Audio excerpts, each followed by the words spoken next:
I have so many people that come into my therapy office and they think it's their job to make everybody happy. They don't want to create any ripples. They don't want to create any waves. And they think they can't stand it if somebody is angry with them or if they've disappointed anyone. So, and one thing you don't want to do is to just keep rehashing things in your journal over and over again, because just like it sometimes stays stuck in our brain, sometimes we just keep replaying awful things in our journals over and over, and that's not helpful. People's definition of mental strength changes from person to person, but this video is my favorite video from Amy Morin. She defines it exactly as I would. This was brought to you by Mulliganbrothers.com. I'm your host, Jordan Mulligan. Let's jump into the video. One of the things I think about the book is some of the things that people do might rub people up the wrong way. Like I definitely think some people could almost be offended by some of them, especially when in the depths of grief. And one of them is to stop feeling sorry for yourself. And it's like, I love what is said, but how would you explain that to somebody? A lot of people will say that too. Like I have permission to feel sorry for myself because this is what I've been through. But there's a huge difference between being sad and feeling sorry for yourself. Sadness is healthy. It's when you honor something that you've lost. Self-pity is really about taking it to the next step where you say, my life is so bad that there's nothing that can ever be done about it, that my problems are bigger than everybody else's. My life is worse than everyone else's around me, and nobody can do anything for me, including me. And that's really when we dig in our heels and we stay stuck in a place of pain, when we think my life is awful, I'm doomed forever, nothing will ever get better, and we don't ever take any action to make our lives or anybody else's lives better. So that's why I warn people against wasting time feeling sorry for themselves, because it is a waste of time. You could easily spend a decade just thinking this isn't fair, I shouldn't have to deal with this, rather than taking that same amount of time to work on yourself and figure out, how do I heal these emotional wounds? Yeah, it's not going to change the situation. Like it has happened, and I think in the book as well, you call it it can be a self-fulfilling prophecy as well. Could you explain that? Self-pity definitely can become a self-fulfilling prophecy. When we think our lives are horrible and awful and nobody will ever help us, we don't do anything to make our lives better. So then 1, 2, 5 years later, we're still stuck in the same place. And it's because we predicted that this was what was going to happen, and then we've made it true. And so many things in life are like that, that when we believe something is going to happen, it turns into a self-fulfilling prophecy. Self-pity is definitely one of those things, because when we think nothing is ever going to get any better, we don't take the steps to actually make it better. Okay, I think this goes on to it is like off the back of self-pity, but it's spoken about in the book as well, is giving away power. And so what does that mean, and what are the detrimental effects of giving away your power? When we give away our power, we allow other people to control how we think, how we feel, and how we behave. So somebody might say, my mother-in-law makes me feel bad about myself. Your mother-in-law doesn't force you to feel bad. It's about how you respond to maybe the comments she makes or the actions that she takes. But you're in control of how you feel. Or somebody might say, my boss causes me to get really angry. He ruins my day all the time. Well, nobody has the power to ruin your day. That's up to you. And nobody can force you to feel angry. It's up to you how you respond to them. So taking back your power is really about reminding yourself you're in control of how you think, feel, and behave. It's up to you how you spend your time, who you spend it with. And even certain things that may not feel like it's a choice. Like you might think, I have to go to work. You don't have to. If you chose not to go to work, you probably wouldn't get paid. You might get fired and you'd create a lot of problems for yourself, but it's still a choice. And taking back your power is just about reminding yourself, okay, these are all my choices. And maybe I'm doing these things to avoid consequences, but it's still because I'm choosing to do it. And when we do that, it just empowers us to know that we're in control of creating whatever kind of life we want. And living our best lives is really up to us. Just the process of seeking a therapist for me was, going through loads of different therapists, finding a right fit. What's your advice for somebody trying to find a therapist? Since we know that the fit between you and the therapist is super important, I always encourage people to, before you start reaching out, is to just think about what kind of person do you imagine you'd open yourself up to the most. Maybe it's like a grandmotherly figure, an older woman is somebody you would talk to, or maybe you want to talk to somebody your own age, or maybe you think, I've always been able to talk to men but not women, or vice versa. When you have that thought in your mind of who could I talk to the most, then I think then it just opens up the door to you then expanding your mind into who do you want to talk to? Who could you visualize yourself sitting down and discussing private matters with? And then you might go to an online therapy directory. Places like Psychology Today list tons of therapists. Whether you want to see somebody online or in person, you can usually find somebody. And then you look at, well, what is it I want to go to therapy for? Whether it's depression, anxiety, a substance abuse problem, find somebody that has some expertise in that. One thing you can usually do with therapists too is to call them up. Most of them will give you a free 10 or 15 minutes on the phone where you can ask them some questions like, how do you normally work with people? Maybe you give them the quick 2 sentences of what you're going through and say, for somebody like me, have you seen success? Usually in a quick call, you won't necessarily know if this is definitely the therapist for you, but you might be able to rule out some that you know you might not be a good fit with. But you also might have some that you think, I could imagine talking to this person, and it sparks your interest, and then you decide to call them back or you set up an appointment. And just because you see somebody once doesn't mean you have to see that person for your whole life, but you might meet with them and you think, I feel really heard. I think this is somebody I could talk to. Or you might go in and think, yeah, this just probably isn't the person I'm going to open up to. And that's okay. Find somebody else. So this one's really interesting to me. This was on your Instagram again. It was staying mentally strong in tough times, which is obviously when you would want to be mentally strong. But yeah, it's super interesting to me. I see some people who think, okay, something horrible happened and I got to build some mental strength right now. Well, it's obviously not the time you want to build it. If you needed physical strength to lift a heavy box, doing some weightlifting 10 minutes before isn't going to do you any good. But that doesn't mean that there aren't things that you can't do right in the moment. Because so often when we feel like the world is crumbling or something awful is happening, we start to think, I can't handle this, I can't get through this. Well, research will show the number one thing that you could do to get yourself through a tough time is to think about another tough time that you went through before. Just remembering, I went through this other thing once. How'd you do it? Well, I had to rely on myself, or I took some breaks. I took a week off from work, or I just kept thinking to myself, I can do this, and then I did it. Whatever it is, but it can help remind you that in tough times, you have inner strength that you don't even remember that you have. And I guarantee there's times that all of us have been through something that we didn't think we could get through, yet we somehow did it. And just reminding yourself, yeah, it's like you have some sort of inner superhero that does come out when you need it the most. And just because you don't feel like it right now doesn't mean you can't do it. What leads us to forget that? What leads us to forget that we've been through tough times and survived? What is it that we don't remember that we've been through these difficult times and use that as strength? Our brains work really hard to keep our lives as simple, as easy as possible. So when we start to see something that looks like it's going to be tough, our brain's all, whoa, whoa, whoa, don't do that.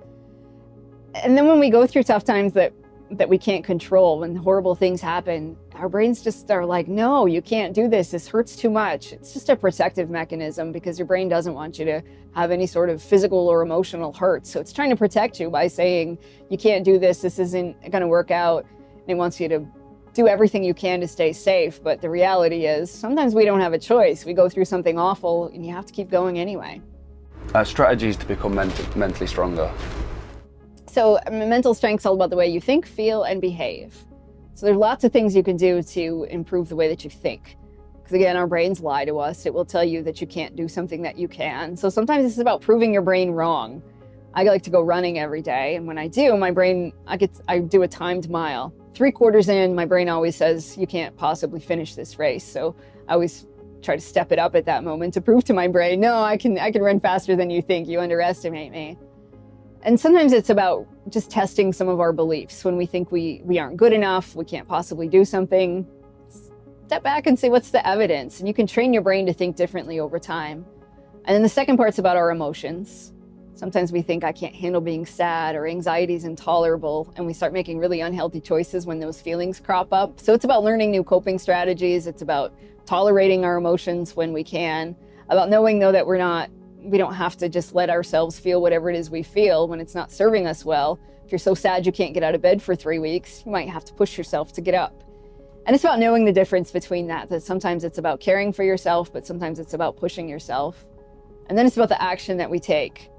If you're tired one day and you think, oh, I don't feel like going to the gym, sometimes you got to push yourself to do it anyway. Or sometimes you got to make that phone call that you don't want to make, or you got to get up there and give that speech, even though you feel really nervous. And then knowing, okay, well, I'm mentally strong enough to do these things, even though I don't always feel like it, or I don't always think I am, or I don't always make the right choice.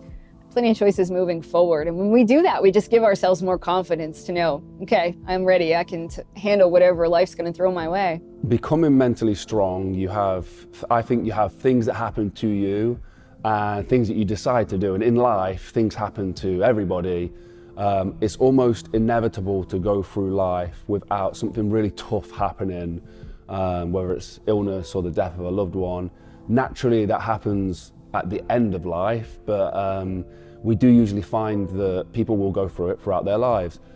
Is there an importance on, if we don't have that, something tough happen to us, is there importance of seeking tough situations to test ourselves, whether it's getting up early in the morning or going for a run for the mile, or is there importance of testing ourselves and putting ourselves through tough situations?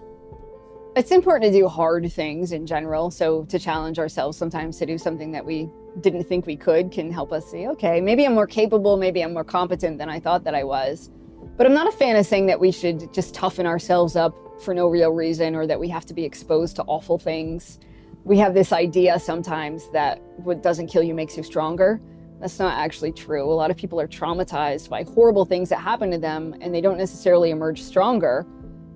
They come out kind of scarred and they struggle in life, and that's okay. And that's what can happen to us when we do go through traumatic circumstances. So I don't think that you have to go through awful things in order to be a strong person, but that you can challenge yourself every day. And what's a challenge for me isn't going to be the same thing that's a challenge for you. I might find heights are incredibly terrifying, but you might find that speaking in front of a crowd is terrifying, or vice versa. So it's about knowing what kinds of things are scary for me, what areas of my life do I want to challenge myself, and what can I learn from those challenges. So there was a news story that I saw of yourself where you were stood by the docks, and you looked very happy, successful, you'd had your book come out, and they asked you a question sort of in regards to how you got here, and you talk about sort of the death of the loved ones and the death of your husband, and it reminds me of like there was the other side of this, the dark side, the difficult side for yourself, for the grief. Was there a point when you was in that grief, when you was in that dark place, where you couldn't see the light, you couldn't see yourself sitting on the edge of the dock with the boat and smiling? Was there ever a point like that for you? Yeah. After I lost my mom, and then it was 3 years to the day after I lost my mom that I lost my husband. And it took years to feel like, okay, I'm going to rebuild my life. And I did. I got remarried. I got a new house. I got a new job, and life was looking pretty good. And then shortly after that, my father-in-law got diagnosed with terminal cancer. And it was in that moment that I just thought, you know, I've grieved for 10 years. I don't want to grieve any longer. I couldn't imagine losing one more person. And I felt like in that moment, like, well, what's the purpose? You know, you go out there and you do the best you can, you build the best life you can, and boom, boom, boom. If you keep losing people, it's awful. And I just, in that moment, I just couldn't imagine like getting through it. It just felt like, what's next? Or how could I possibly keep losing my loved ones? But then it was also in that moment that I wrote a list of what mentally strong people don't do. And it was a letter to myself about how to get through the next few days, really, is what I was looking at. Because when I lost my mom and my husband, it was sudden and unexpected, but losing my father-in-law, we knew it was coming. And I thought, how do you prepare yourself for this? How do you get through it? And so I would read over this letter, and it was just, hey, don't do these things today and you'll get through it. As long as you don't do these certain things, you'll be fine. And I found that letter to be helpful. So I published the letter on the internet, thinking 3 or 4 people might read it, hoped it would help somebody, but 50 million people read the list. And then I got to write a book about it. And here I am all these years later, still talking about mental strength. I never imagined what was around that next corner. I could really only imagine that things were going to keep getting worse. And we lost my father-in-law shortly after I wrote that letter, and I was still filled with grief, but it was just one of those times in life to remember that even though really bad things happen, something really unexpected that's a wonderful thing could be right around the corner. How do we have ownership over situations that we feel out of control of? So like a loss of somebody, like how do we have ownership of that? When we go through something that we have zero control over, like a major loss, it's about reminding ourselves, okay, I can't control that, but I can control how I respond to it.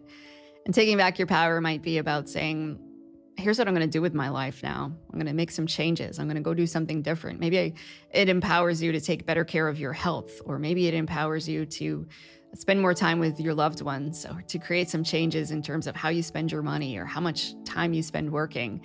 And knowing that it's up to you to really take that loss and figure out, is there anything you want to do differently in your life? Or do you want to keep it exactly the same? It's up to you, but the choice is yours. And recognizing that can help you feel more empowered, despite the fact that there are certain things in life you have zero control over. So other people's opinions are one of them, and the way people feel about you is one of those things. How do we forgive people in the way that their opinions, and how do we let things go, if even when it cuts deep? Like, how do we let go of those things? When you find yourself thinking about something over and over again, like a hurtful conversation, or you can't stop dwelling on the fact that maybe somebody doesn't like you, it's really important to recognize, is this helpful or hurtful right now? Am I developing a solution, or am I just ruminating on the problem? Our tendency is to ruminate. We rehash things over and over again. We think about the same things, and it keeps us stuck. And that's not helpful at all. So I always encourage people to change the channel in your brain. If you find yourself replaying something over and over again, and you're not actually making any progress, then that's the time that it's actually helpful to distract yourself. You might get up and go do something else in the other room. You might call somebody, but don't talk about that thing that's replaying in your head. Talk about something completely different. You want to break that cycle, because the way that we think keeps us stuck in the same emotional state. So if you're thinking about something really hurtful, you're going to feel bad. The more you keep thinking about it, the worse you're going to feel. So you have to change your behavior. So that might be, I'm going to go outside and take a walk for a few minutes. I'm going to listen to music. I'm going to call somebody to talk about something different. And when you do that, it breaks that cycle in your brain so that you don't just keep replaying the same things over and over again. In the motivational world, we hear a lot about fear, and as you've put it, dealing with discomfort. But yeah, you speak about it in a slightly different way. But like, how do we deal with fear and discomfort as well? Like one of the hardest things I think as humans is to go up against discomfort. Like, it's just against our natural instinct. How do we go against our natural instincts? When it comes to facing our fears and dealing with discomfort, you have to take a really small step, one small step at a time, to say, okay, how do I manage my uncomfortable emotions? And the more that you do that, the more that you realize, okay, it's more tolerable than I might think it is, that being embarrassed, that failing, that stepping outside my comfort zone isn't awful, but it only works well if we do it one small step at a time. Sometimes people try to take a giant leap. They think, okay, I can't possibly step on a stage in front of 1,000 people, but that's what I signed up to do, so I'm going to go do it anyway, when they're terrified of public speaking. And then it sort of re-traumatizes them because maybe it wasn't a good experience. You start with one small step of, I'm going to stare in the mirror and give this speech to myself, and then I add one more person and then two more people until you get a little more comfortable. And for most of the things we do in life, that's really the goal, is to say, what's one thing I could do today to get a little bit closer to my goal? And when you do that, it seems much more tolerable. Your brain starts to see, okay, I'm more capable, I'm more competent than I thought that I was. I have these skills, the tools, the knowledge that I need. And then tomorrow I can take one more step and it doesn't seem so scary anymore. I see a lot of people who have like been through something traumatic, and some people are then able to make these big changes in their life, and they're able to deal with the fear, and maybe the situation gave them sort of power that they could get through it. But there are a lot of people who maybe haven't been through something traumatic, but they really want to make those changes. Is it a requirement that we have to hit rock bottom and a point there where we have to make a change, or can we do it, make a conscious decision to try and make change? So a lot of people think that you have to be in a horrible place. You have to go through awful pain in order to be mentally strong, or that you have to hit rock bottom before you change your life. It's sort of the old way of thinking. We know that's definitely not true now. I know plenty of mentally strong people who maybe haven't gone through anything extremely traumatic. And I know plenty of people who have decided to change their lives, not because they hit rock bottom, but because they thought, I want something to be better. So you definitely don't have to wait until life gets awful in order to make a huge change. You might wake up tomorrow and say, I want to start taking care of myself better. I want to give up this bad habit. And you can start making those changes right now. In fact, I wouldn't recommend anybody wait until things get awful, because that's the worst time. When you feel like you're at the bottom of the barrel, that's the hardest time to say, okay, I'm going to change my life. Just like if you were going to pick up a really heavy box, lifting weights 2 minutes before you pick it up doesn't make you physically strong enough, and it doesn't make the make the ability to pick up that box easier. Mental strength's the same. You don't want to wait until you feel like you absolutely need it and you're at a crisis before you say, okay, now I need to change my life. Because when you feel at your worst, that's the hardest time to change your behavior. Okay, so this is linking on to the people thing again, and I just wonder how we deal with keeping everyone happy. I know this is specifically mentioned in the book, and I think a lot of people have a tendency to try and keep everyone happy. Why is that detrimental? I'll have so many people that come into my therapy office and they think it's their job to make everybody happy. They don't want to create any ripples, they don't want to create any waves, and they think they can't stand it if somebody is angry with them or if they've disappointed anyone. Because of that, they often lose sight of their values. They don't know what's important. Some of them don't even know what their opinions are anymore. If somebody asks a simple question like, where would you like to eat lunch today? Their thoughts are, I don't know. I don't know what you want to eat for lunch, so I don't dare say what I want. And because of that, they lose sight of who they are as a person, and it's impossible to make everybody happy all the time. And we usually don't know what other people want, so we're just guessing anyway. We're thinking, okay, if I do this thing for this person, maybe that will make them happy. And then it leaves us feeling disappointed because that person might not be all that joyful. They might not even notice what we just did.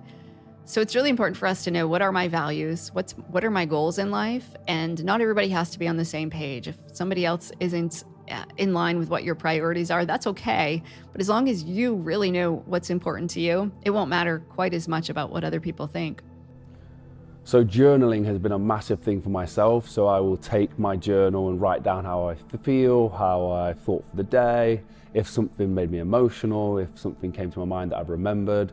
It's been a huge part of my processing and has been really helpful. And sometimes it can seem quite daunting to get into journaling. Is there a way that people can simply get into journaling and start with journaling? Now, that's a question people ask me a lot, because they'll look at a blank piece of paper and they're like, I don't know what to write down. I don't know how to get started. So sometimes people find it helpful to have a prompt, just a journal that maybe at the top of the page asks you something every day. Sometimes people find it helpful to just write down 3 things they're grateful for. Well, there are lots of different journals out there. I think whatever you find to be something that you'll stick to is important. Journaling doesn't necessarily have to be fun. Sometimes it's painful, it's hard to do, it's difficult, but if you stick to it, as you say, you notice patterns over time. So, and one thing you don't want to do is to just keep rehashing things in your journal over and over again, because just like it sometimes stays stuck in our brain, sometimes we just keep replaying awful things in our journals over and over, and that's not helpful. So you might write about what you learned from a bad experience, you might write about what you were thinking, what you were feeling, but then also, where do you go from here? How do you make things better going down the road? It might be something that you can't control, but what can you control is always yourself. So then how do you, moving forward, what are you going to do differently? If you're in therapy and you're in that part where you are replaying, like you just said, you're stuck in a cycle, how does somebody break out of that? And normally I find when people get really stuck, it's often because we're trying to control things that we can't control. So whether it's that somebody says, I wish my partner would act differently, and they come in to complain about their partner every week, but their partner's not here, it's them who's here. So we talk about, how do you change yourself? What can you do differently? Or it's just that. Sometimes writing things down and seeing it on a piece of paper helps you be like, oh, you know, every Friday night I get sad. Every Saturday I go off the rails and make these horrible choices. And by Monday I feel guilty. And just sometimes just seeing that on paper helps you identify what's the triggers, what kinds of things are setting you off, where are you getting stuck, what kind of bad choices are you making, to have a goal. What do you want to do differently next time? So I saw on Instagram that you put about trusting your body's reaction to stuff. So if somebody says something and it makes you feel a certain emotion, like maybe feeling that and think, why did I feel that way? Was it me? Was it them? What was said? And I think it's a fantastic thing. It goes back to awareness again, like talking about awareness. But how do we trust in our body's reaction? Like, how do we utilize that more? And also just more information on that. Yeah, sometimes it's hard to know what to do in a situation, or if somebody's telling you something and something feels a little bit off, our brains will second guess it. Like, no, this is good, or it's fine, or you should keep going anyway. And we talk about like a gut reaction or something like that, but then people will be like, no, that's just self-doubt creeping in. Well, one really easy way sometimes to know when you've gotten yourself in a bad situation or when something's not right is your body reacts. Your heart's gonna beat faster, your palms get sweaty, Maybe your face feels like it's getting hot. You figure it out. Your body doesn't lie. Sometimes your brain will. It will try to convince you that you're doing fine when you're doing something you shouldn't be doing, or it will tell you, no, this person's a good person. Your body knows the red flags and your body will react. So sometimes just tuning into that, being like, oh, why am I reacting like this? Why is my body doing this right now? It can give you some insight into what's going on around you. So yeah, one thing I've not covered is 13 things mentally strong people don't do is your book. And just the title of that, 13 things mentally strong people do, is what you would expect in a title of a book, but this is the exclusion of that. So it's 13 things mentally strong people don't do. Yeah, please explain some more on that. And as a therapist, I was told I should focus on what people are doing well and then tell them to keep doing more of that. So if somebody comes into my office and says, I wrote my gratitude journal twice this week, I should be like, wow, that's amazing. Let's keep doing that. But I thought at some point I'm doing them a disservice if I don't point out, okay, well, you wrote in your gratitude journal twice, but you spent the rest of the week binge eating and watching TV and not doing anything to make your life better. Writing in their gratitude journal doesn't necessarily outweigh all their bad habits. Because I thought, if I were to go see a physical trainer and they told me to run on a treadmill, great, I'd do that. But what if they didn't tell me to quit eating junk food? Well, then I'd be mad after a while because I didn't see any progress. So when it came to learning about mental strength and figuring out what makes some people stronger than others, I just realized there's so many bad habits. And when we have a bad habit, we get stuck in this hamster wheel and our good habits just don't really propel us forward. And the more that I started thinking about that and noticing that in my clients, the more I thought, if you just cut out this one habit, you can work smarter and not just harder. So say people who felt sorry for themselves, even if they wrote in a gratitude journal twice a week, but they spent the whole week feeling sorry for themselves, well, that didn't outweigh the fact that they were just having a pity party the rest of the time. But if you get rid of that, then writing in a gratitude journal works really well. So, and I'm a fan of saying, let's work smarter, not just harder. But I was seeing these people who were exhausted with good habits. They had self-help books piled to the ceiling and they knew all the things they should be doing, but they couldn't figure out why none of it was working. And sometimes it was just these little habits. Once they got rid of those things, they're like, oh yeah, all this other stuff in my life actually works. I just have to get rid of the stuff that was holding me back. Is it that you find people, is it that people need to have reached a rock bottom to come seek help? I find when I look at the situations and see people going through stuff, a lot of the time they've had to reach rock bottom to then seek help. Yeah, one of the number one questions I get is, how do I help somebody else, maybe who doesn't realize that they need help? And you can't force somebody to change if they don't want to. You can change your own behavior. But it's tough. I think the hardest part about changing your life is taking that first step and admitting that, okay, I need some help, or I need to, whether it's reach out to a therapist or start reading a self-help book, but just acknowledging that you want to change. But I always have hope for everybody. Sometimes the people who maybe get sent to therapy because they have to be there, it might be that they got in some legal trouble and somebody else is saying that they have to come to therapy, or maybe they did something at work and part of their work program says you now have to take an anger management class. So they come in the first few weeks and they're like, I really don't need to be here. But you'll sometimes see a change in them. Maybe week 5, something clicks and they say, all right, maybe I don't need to be here, but since I'm here anyway, I'm going to work on something. So I always have hope that people will hopefully get something out of whether it's a book or going to therapy. They may not change at the pace that we want them to. They might not change their habits in a way that we think that they should, but maybe that's just where they are right now. For me, whenever the grief comes up, like I let go, like I really do. I cry quite a lot, and I feel it really cathartic for me. Like it feels like it does something for me for sure. How does somebody who has buried it or who is stuck become unstuck? Like, is it something that people stay stuck? Does that? I mean, do you see people that who have been stuck for like 10 years?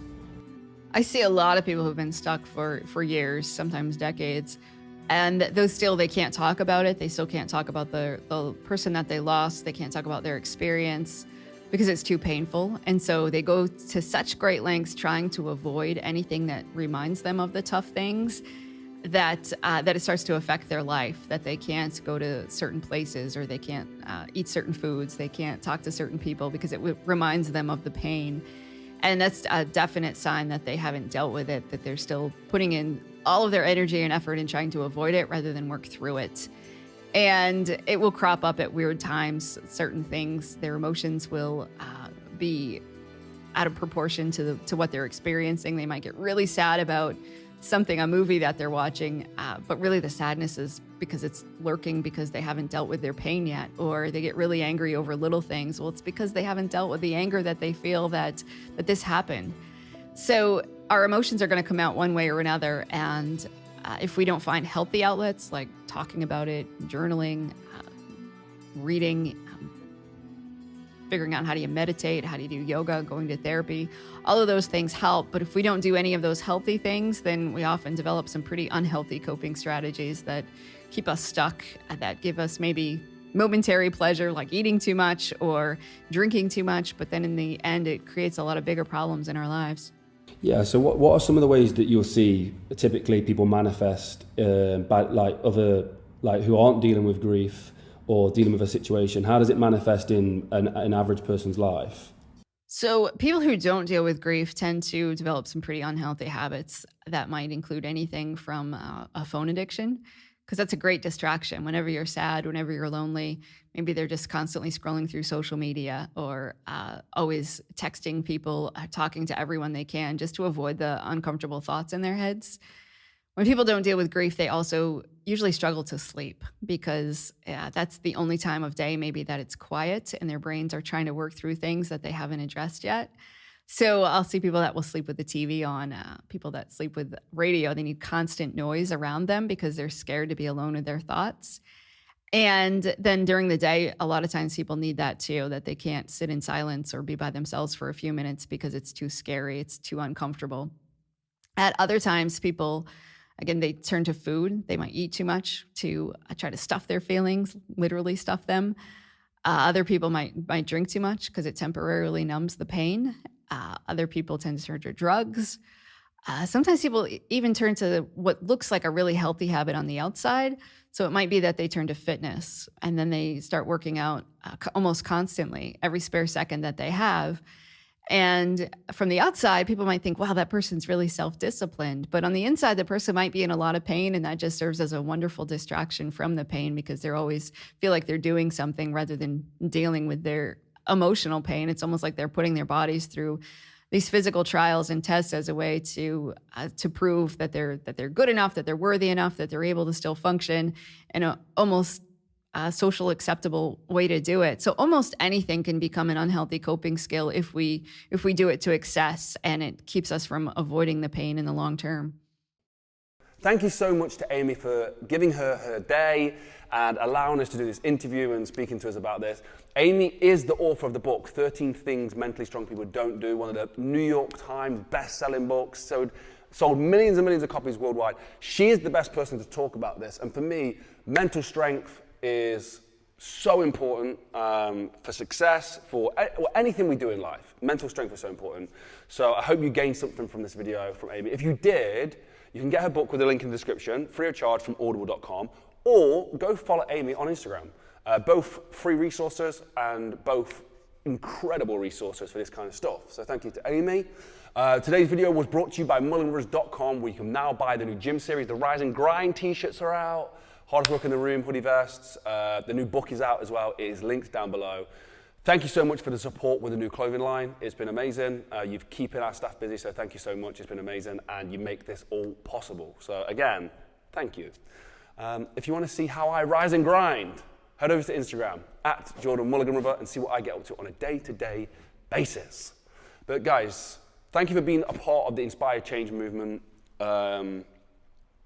You know, we talk about like you can share the videos, you can help support us to be able to do this and all that kind of stuff. But the essence of the Inspired Change movement is about sparking somebody else to make change in their lives. And you can do that through your actions, through somebody seeing you work out, from somebody seeing you passionately work on a project, you know, doing those kind of things, from some people purchasing your products, whatever it is. You can inspire people through your own actions as well, and that's what this movement is all about, at the heart of it, at the core of it. So go out there and inspire change through what you do. Have a blessed and productive day, and I'll see you in the next one. Peace.